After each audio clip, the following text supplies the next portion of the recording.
Hello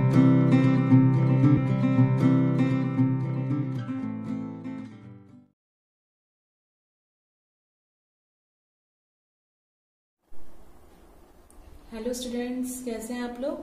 आज हम chapter 10 का पार्ट 3 ले रहे हैं। उसमें अब हमारा जो हम लोगों ने एम फेज पढ़ा था उसका लास्ट आता है, that is the cytokinesis. M phase खत्म हो जाता है बेटा, टीलो फेज हो जाता है, तो साइटोकाइनेसिस शुरू हो जाता है। जो हम लोगों ने अभी तक पढ़ा, ये जो माइटोसिस है, एम फेज यानी दैट इज दी माइटोसिस है। माइटोसिस सिर्फ है ना कोई भी सिग्रीगेशन यानी इकट्ठा करना, segregation of duplicated chromosomes into daughter nuclei यानी कैरियोकाइनेसिस। ये तो करता ही है, पर उसके साथ साथ वो एक और भी काम करता है, that is it divided into the two daughter cells, ठीक है, जिससे वो दो डॉटर सेल्स को अलग करेगा by the process of that is the cytokinesis. ठीक है, इट मीन्स एक सेल से, जब हम लोगों ने पढ़ा था कि ये जो टीलोफेज में ऐसा फॉर्म हो रहा था, ठीक है, अब यहाँ पे साइटोप्लाज्म है पूरा, ये जो न्यूक्लियस था, अब ये क्या होगा, ये जो इसको गड्ढा बोलते हैं, फरा, ये फरा क्या होता है, डीपेस्ट होता रहता है और ये होके ये अलग कर देगा। तो इस प्रोसेस को हम लोग बोलते हैं that is the cytokinesis. It means that this furrow deepens and ultimately in the centre the cell is dividing by the cytoplasm into 2। ठीक है, अब प्लांट में क्या होगा, जो सेल वॉल होगा वो क्या होगा, वो इनएक्सटेंसिबल होता है, तो उसमें थोड़ी सी वो क्या हो जाती है, वो साइटोकाइनेसिस का जो मैकेनिज्म है प्लांट में वो अलग होता है। ठीक है, सबसे पहले सेल वॉल का फॉर्मेशन होगा, स्टार्ट होगा सेंटर से सेल के, फिर वो थोड़ा सा बाहर की तरफ निकलेगा और फिर वो एक न्यू सेल का फॉर्मेशन करता है। ठीक है, इट मीन्स दैट कि फॉर्मेशन ऑफ न्यू प्लांट में क्या होगा, जो सेल वॉल का फॉर्मेशन होगा उस टाइम पे सेल प्लेट ही रिप्रेजेंट करता है, यानी कि प्लांट में हम लोग ये पढ़ सकते हैं साइटोकाइनेसिस इन प्लांट ऐसा बोला है, तो हम लिखेंगे that is the formation of new cell wall, क्योंकि प्लांट में सेल वॉल होता है, एनिमल में नहीं होता है। ठीक है, और क्या करेगा, formation of a simple cell plate, एक सेल प्लेट बनाता है वो। ठीक है, जो क्या करेगा, वो किसको रिप्रेजेंट करता है, दैट इज प्लांट में हम लोगों ने 6th चैप्टर में पढ़ा है, मिडल लैमिला को वो रिप्रेजेंट करता है, जिससे दोनों सेल जो उसके आजू बाजू होते हैं ना, दो सेल, उसको ये जोड़ के रखता है, ये मिडल लैमिला है। ठीक है, तो ये सेल प्लेट वो बनाना शुरू करेगा, जिससे माइटोकॉन्ड्रिया या सारे ऑर्गेनल्स क्या हो सके, वो डिस्टर्ब हो सके और दो डॉटर सेल्स में कन्वर्ट कर देते हैं। ठीक है, तो हम साइटोकाइनेसिस में हम लोग ये देखते हैं, वेयर साइटोकाइनेसिस जो मल्टी न्यूक्लिएटेड कंडीशंस होते हैं उसमें भी होता है, पर उसमें वो कुछ फॉर्मेशन करते हैं, एक लिक्विड एंडोस्पर्म का बनाता है मल्टी न्यूक्लिएटेड में। एंड लिक्विड एंडोस्पर्म जैसे कि हम लोग बोल सकते हैं कोकोनट, तो उसमें वो क्या कौन सी प्रोसेस करता है, स्कैंटियम, इसको हम लोग बोलते हैं स्केटांटियम। ठीक है, अब है बेटा माइटोसिस, हम लोग पढ़ रहे हैं साइटोकाइनेसिस, एक सेल से दो सेल डिवाइड हो गए, यानी 2 डॉटर सेल्स बन गए, हमें पता चल गया। अब माइटोसिस जरूरी क्यों है, कहाँ पे होता है, ये क्यों जरूरी है, तो हम लोग पढ़ते हैं that is the significance of mitosis. ठीक है, सिग्निफिकेंस ऑफ माइटोसिस, हम लोग ये बोलते हैं जो ये माइटोसिस है ना बेटा, हम लोगों ने क्या बोला, ये जो 2n सेल्स होता है वो हमें यहाँ पे भी 2n बॉडी देखने को मिलता है, जो डॉटर होगा ना उसमें भी, तो हम ऐसा बोल सकते हैं कि ये एक इक्वेशनल डिवीजन है। ठीक है, ये क्या है, एक इक्वेशनल डिवीजन है। जो एक डिप्लॉयड सेल से हैप्लॉयड सेल्स में कर रहा है। क्लियर? तो हम लोग क्या बोलेंगे कि वो किस में कन्वर्ट करता है, डिप्लॉयड से वो किस में कन्वर्ट कर रहा है, दैट इज हैप्लॉयड।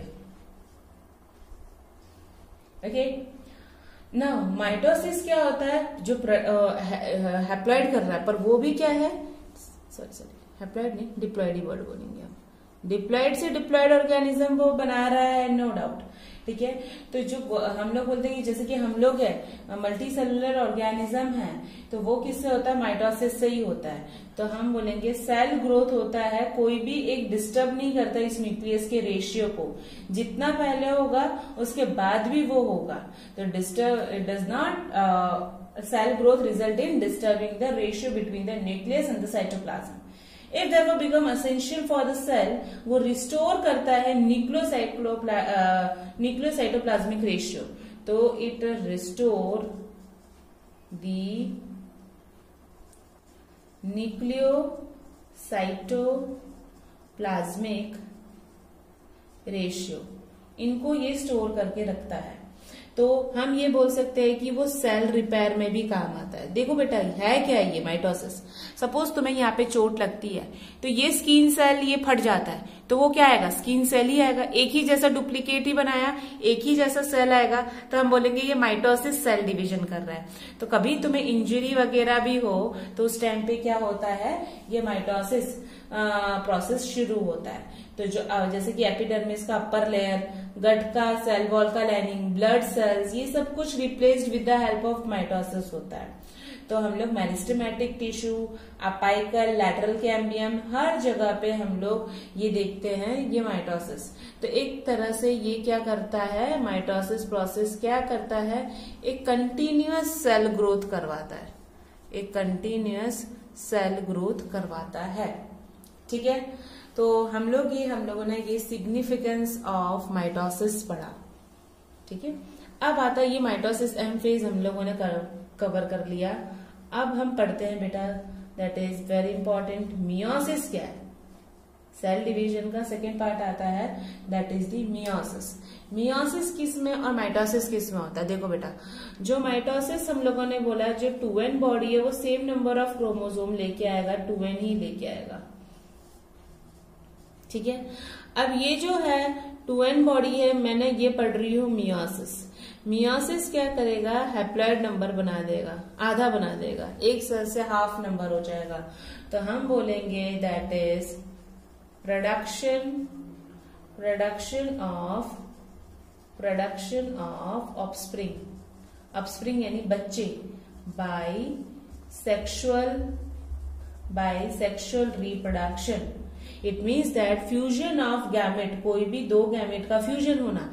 सपोज ये स्पर्म है और ये एग है, ठीक है, ये स्पर्म है और ये एग है, इनका फ्यूजन होना और क्या बनाना, जायगोट बनाना। तो ये फेज को हम लोग मियोसिस फेज बोल सकते हैं। यानी एक डिप्लॉयड सेल्स वो बना रहा है, ये हैप्लॉयड तो ये डिप्लॉयड। तो this specialized kind of cell division, इसमें क्या होता है, क्रोमोसोम नंबर हाफ हो रहे हैं, तो मैं इसको क्या बोल सकती हूँ, that is it is a reductional division. ये क्या है, रिड्यूस्ड हो रहा है। ठीक है, तो ये हम लोग उसको रिड्यूस्ड बोल सकते हैं। It means that production of the haploid phase, production of the haploid tissues. हम लोग ये मियोसिस है वो गैमेटोजेनेसिस का मीनिंग क्या होता है, बहुत ही, कोई भी वर्ड के पीछे जेनेसिस होता है, दैट इज द फॉर्मेशन। तो गैमेटोजेनेसिस यानी गैमेट का फॉर्मेशन होना। गैमेट का फॉर्मेशन मेल में क्या होगा, स्पर्म का प्रोडक्शन, तो स्पर्मेटोजेनेसिस। फीमेल में एग का फॉर्मेशन यानी कि oogenesis। तो वैसे ही ये मियोसिस गैमेटोजेनेसिस प्रोसेस करवाता है। ये मियोसिस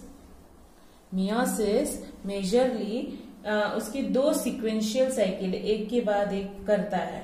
ओके, उसको हम लोगों ने बोला है दैट इज मियोसिस 1 और दूसरा आता है दैट इज मियोसिस 2। ठीक है, दोनों में डीएनए का एक ही साइकिल में ही, मतलब इट मीन्स दैट मियोसिस, ये दोनों में डीएनए का रेप्लिकेशन होता है। जो मियोसिस 1 है वो आफ्टर पेरेंटल क्रोमोसोम्स के बाद रेप्लिकेशन करता है, एक आइडेंटिकल सिस्टर क्रोमैटिड्स बनाता है। कब? एक एस फेज में। Meiosis involving pairing of homologous chromosome, pairing of homologous chromosome. Suppose mother के हेयर का सेल ये है, मदर के हेयर का सेल ये है, ये फादर के हेयर का सेल है, तो हम क्या बोलेंगे? ये क्रोमोसोम मदर के हेयर का सेल है, ये फादर के हेयर का सेल क्रोमोसोम, तो हम उसको बोलेंगे होमोलोगस क्रोमोसोम्स। ठीक है, वो रिकॉम्बिनेशन हुआ कोई भी नॉन सिस्टर क्रोमैटिड्स, तो वो बनाता है होमोलोगस क्रोमोसोम।